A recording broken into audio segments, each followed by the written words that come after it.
اپنے آپ کو ان کے خطاب کے سننے سے، ان کی باتوں کے سننے سے کافی نصیحت کرتے تھے اپنے لوگوں کو، اپنی قوم کو کہ ان کی نہ سننا۔ حضور اکرم صلی اللہ علیہ وسلم جو بہترین خطیب ہوتا تھا، اس کو اللہ کے نبی صلی اللہ علیہ وسلم اس کی تعریف کرتے تھے۔ دو لوگ آئے، انہوں نے بہت اچھی انداز میں اپنی بات کو حضور کے سامنے، صحابہ کے سامنے پیش کیا۔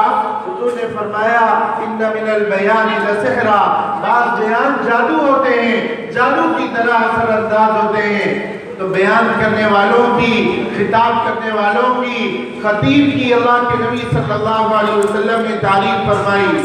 اور جو دین اور جو علم آپ حضرات نے حاصل کیا ہے، علماء نے لکھا ہے سب سے زیادہ مؤثر ذریعہ اور سب سے زیادہ جس کا اثر آپ عوام کے دلوں میں پیدا کریں گے اور چھوڑیں گے، وہ یہ ہے کہ آپ بہترین خطیب بنیں۔ کیونکہ حضرت تھانوی رحمۃ اللہ علیہ نے لکھا ہے کہ لکھنے کا فائدہ، کتاب لکھنے کا فائدہ یا اور بھی رسائل لکھنے کا فائدہ صرف ان لوگوں کو ہوتا ہے جو پڑھنا جانتے ہیں، لیکن کتاب کا فائدہ، خطیب کا فائدہ اس کو بھی ہوتا ہے جو پڑھنا نہیں جانتا ہے، جو لکھنا نہیں جانتا ہے، اس کو بھی اس کا فائدہ پہنچتا ہے۔ اور عموماً لوگ ایسے ہی ہوتے ہیں جو پڑھنا لکھنا نہیں جانتے، ہمیں ان کو محروم نہیں کرنا ہے، ہمیں ان کو بھی نفع پہنچانا ہے۔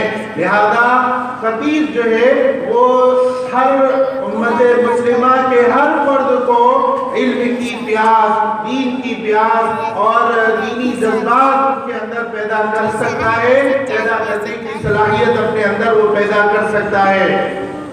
ایک خطیب کے لیے، ایک مقرر کے لیے کن چیزوں کی سب سے زیادہ ضرورت ہوتی ہے؟ سب سے زیادہ جو ضرورت ہوتی ہے وہ سلاست بیان کی ہے۔ اگر زبان کے اندر سلاست نہیں ہے، رک رک کر بیان کر رہا ہے، اٹک اٹک کر بیان کر رہا ہے، وہ مجمع کے اندر اثر انداز نہیں ہوگا۔ اسی لیے کہا ہے سلاست نصف خطاب ہے۔ کوئی شخص سلیس زبان میں گفتگو کر رہا ہے، کہا یہ نصف خطاب ہے، آدھا خطاب صرف سلاست بیان ہی ہے۔ لہذا ہم اپنی بات کے اندر سلاست پیدا کریں، توازن پیدا کریں۔ اور دوسری بڑی چیز طالب علم کا مطالعہ ہے۔ اگر مطالعہ انسان کے اندر نہیں ہوگا اور چیزوں کی معلومات، اشیاء کی معلومات جو آپ لوگوں کو، جس سے آپ کو لوگوں کو متاثر کرنا ہے، جب تک وہ نہیں ہوگا آپ کے پاس تو آپ کیا چیز لوگوں کو پہنچائیں گے؟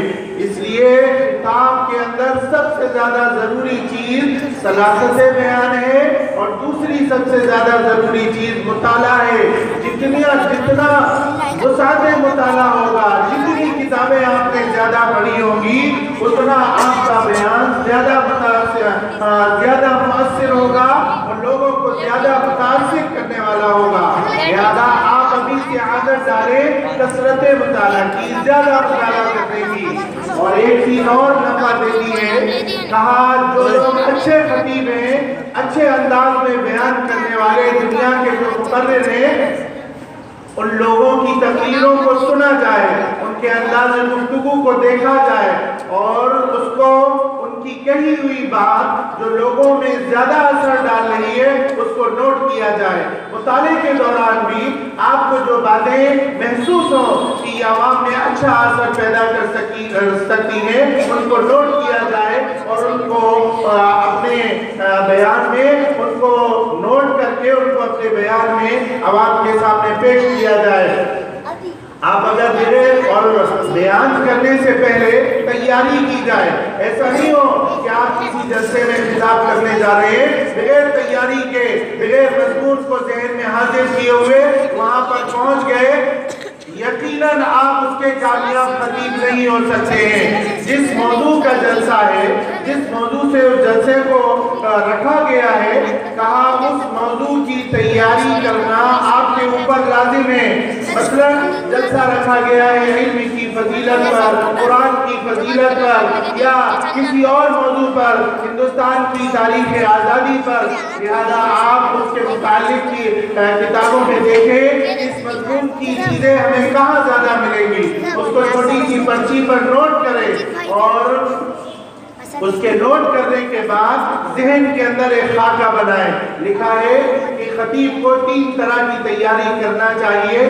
कहा जो खाका तैयार किया जाए उसका एक इब्तिदाइया हो, एक बीच का हिस्सा हो और एक आखिर का हिस्सा हो। फिर कहा जब आपको बयान करना है तो बयान करने में भी कभी गम की बात होगी, कभी खुशी की बात होगी, कभी नफरत की बात होगी, कभी गुस्से की बात होगी। लिहाजा आपको खुशी की बात सुनाना है तो चेहरा जो है आपका बशाशत वाला होना चाहिए, खुशी के आसार चेहरे पर जाहिर होना चाहिए।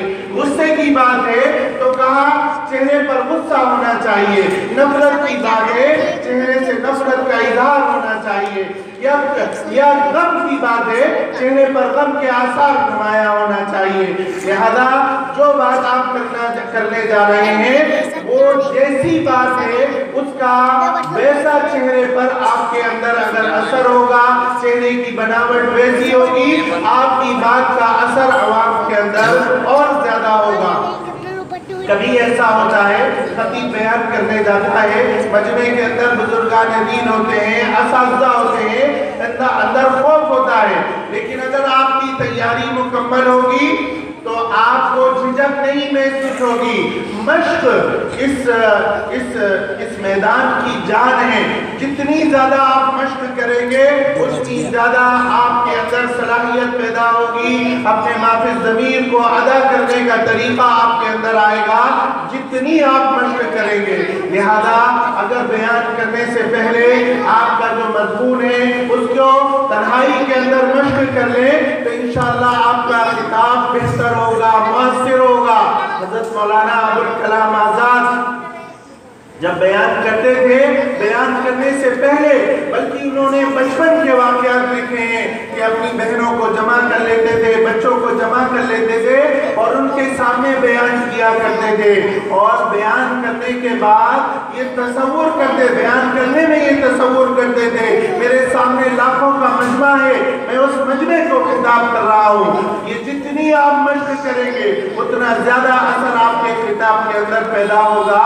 ये मश्क जो है इस मैदान की जान है। और शेर व शायरी से भी आपको दिलचस्पी होना चाहिए, ये भी इसके अंदर बड़ा फायदा देता है क्योंकि इससे अल्फाज मिलते हैं। आपको जितने अल्फाज खतीब के पास होंगे उतना वो पैराए से मुख्तलिफ पैराए से बात अदा कर सकेगा और अवाम उससे महसूस होंगे, लुत्फ़अंदोज़ होंगे, आपकी बात ज्यादा मुअस्सिर होगी। और एक बात को बार बार कहने से परहेज किया जाए। बात लोगों का तकिया कलाम होता है, अवाम इससे ऊब जाते हैं, लिहाजा तकरार से परहेज किया जाए। हज़रत हाफिज़ रहमतुल्लाह अलैह ने एक वाक़या लिखा है, एक बड़े खतीब थे और खिताब करते थे लेकिन एक बात को बार बार कहते थे। तो उनकी बीवी ने उनसे कहा आप एक बात को बार बार क्यों कहते हैं? तो उन्होंने कहा मजमे के अंदर बहुत सारे नासमझ लोग भी होते हैं, इसलिए मैं बार बार एक बात को बार बार कहता हूँ। तो उन्होंने कहा जब तक ना समझ लोग आपकी बात को समझेंगे, समझदार लोग आपकी बात से ऊब चुके होंगे। लिहाजा हमें मजमे को ऐसा नहीं करना है कि मजमा मुर्दा हो जाए और मजमा जो है मुरझा जाए। मजमे के अंदर बशाशत पैदा करना है। एक बात आप बार बार कहेंगे या मजमा दूर हो जाएगा आपकी बात से। और जहन को हाजिर रखना है।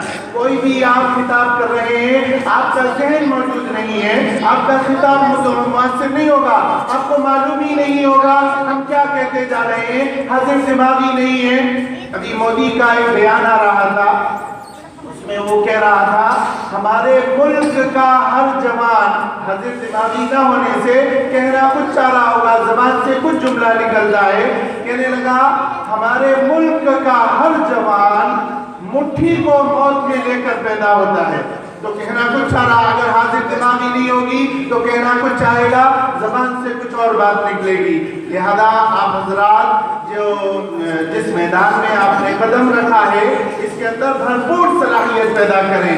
ये तकरीर, ये खिताबत लोगों की जिंदगियों में इनकलाब पैदा करने वाली है, लोगों के दिलों को पलटने वाली है, लोगों के दिलों को दीन की तरफ राग़िब करने वाली है। लिहाजा ये जितनी ज्यादा मुअस्सिर होगी उतना आपका असर लोगों के अंदर ज्यादा होगा। और एक और अहम बात आप हज़रात से ये अर्ज़ करनी है कि आप अपने किताब के अंदर, आप अपने बयान के अंदर, आप अपनी तैयारी के अंदर जिन चीज़ों को सबसे ज़्यादा आपके अंदर असरअंदाज होने वाली है वो ये है कि आप जो जैसा बयान कर रहे हो उस अंदाज की तैयारी और अपने जिस्म की बनावट, अपने चेहरे की बनावट उस अंदाज से रखें और भरपूर तैयारी करके आए। बगैर तैयारी के आपका किताब मुअस्सिर होने वाला नहीं है।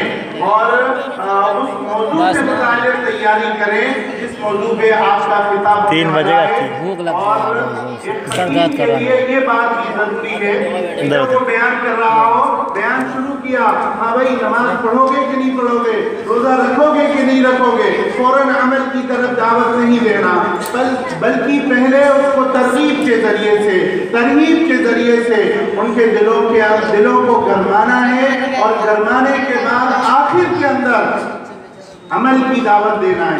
अगर शुरू में आपने दावत दे दी, आपकी दावत गैर मुअस्सिर होगी, आपकी दावत के अंदर कोई असर होने वाला नहीं है। इसलिए पहले लोहे को गर्म करना है और आखिर में जाकर उस पर हथौड़ा मारना है। और अभी तशनगी लोगों के अंदर बाकी हो और कलाम आपका उरूज में हो और आपकी बात खत्म हो जाए, मजमा बोर होने से बच जाए, ऐसी जगह पर बात को खत्म करना है। और अगर शेर के अंदर आखिरी बात अगर शेर के अंदर हो, अल्लाह की तारीफ तो करना ही है आखिर में, अव्वल और आखिर में, लेकिन आखिर में खुलासे के तौर पर आप अपनी बात को पेश करें और आखिर में शेर पर आपकी बात खत्म हो तो और ज्यादा इसके अंदर असर होता है।